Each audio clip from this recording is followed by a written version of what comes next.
Madame Thonon. Oui, merci. Madame la maire, mes chers collègues, Madame Birous-Souchet, vous nous proposez d'adhérer au Rainbow City Network.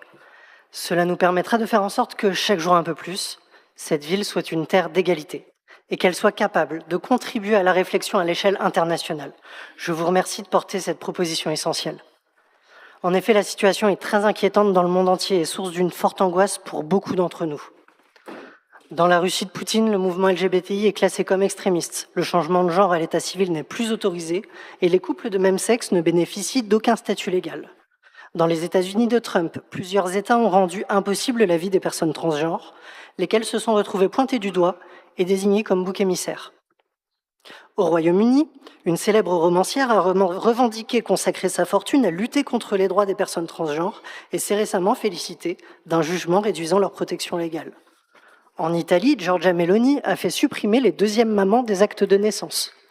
Encore jusqu'à récemment en Hongrie, Viktor Orban faisait interdire la Pride.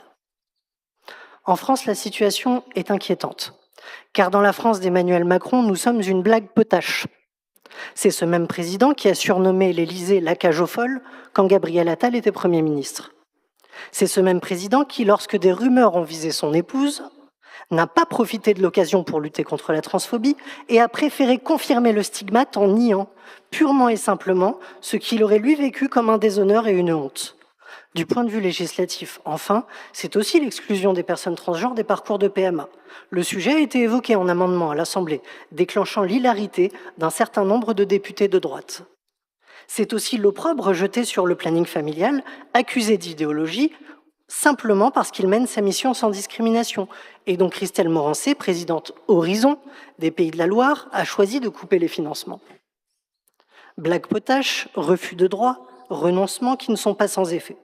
Vous connaissez les suicides de Lucas ou de Caroline Grandjean.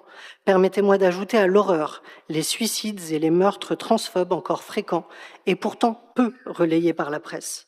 De vous témoigner que je connaissais moi-même plusieurs d'entre les victimes, que c'est le cas de chaque militant et militante LGBTI+, à Rennes comme ailleurs. La liste s'allonge chaque année. La situation est d'autant plus inquiétante qu'une potentielle victoire du Rassemblement national en 2027 leur permettrait d'attaquer nos droits pourtant récemment conquis de haute lutte. Qualifiant de wokisme toute tentative de faire évoluer le droit, le RN s'est tristement illustré par ses prises de position en défense de la famille dite traditionnelle, de la binarité de genre, de l'impossibilité d'en changer, stigmatisant les enfants, les sportives, les militants et militantes, coupant les subventions aux associations LGBTI+, et aux plannings familiaux, dès qu'ils arrivent au pouvoir dans une mairie. Au Parlement européen, refusant de voter l'interdiction des thérapies de conversion et se ralliant au groupe de Viktor Orban. Dans ce contexte, notre ville agit. En soutenant les associations LGBTI, qu'elles soient sportives, culturelles, militantes, par des subventions, par un appui logistique, par une action conjointe de plaidoyer pour rencontrer les partenaires européens, des villes jumelées, pour échanger, se former, pour mettre en œuvre à l'échelle municipale leurs recommandations.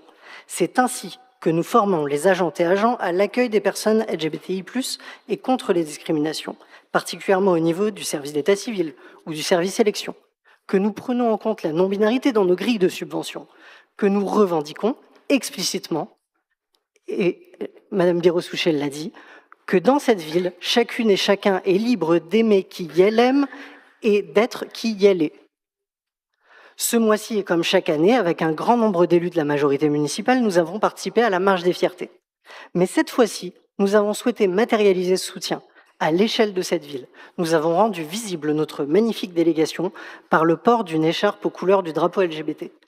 Car dans l'anxiété, dans l'angoisse qui monte, nous avons toutes et tous besoin d'explicite.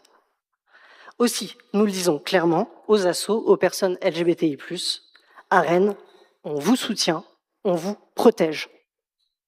Voilà l'explicitation de ce qui est pour nous une évidence et qui devrait l'être pour toutes et tous, c'est-à-dire les droits humains, la dignité humaine, l'égalité qui n'est jamais acquise, qui demeure un combat que nous menons à vos côtés. Madame la maire, Madame Birous-Souchet, chers collègues, merci.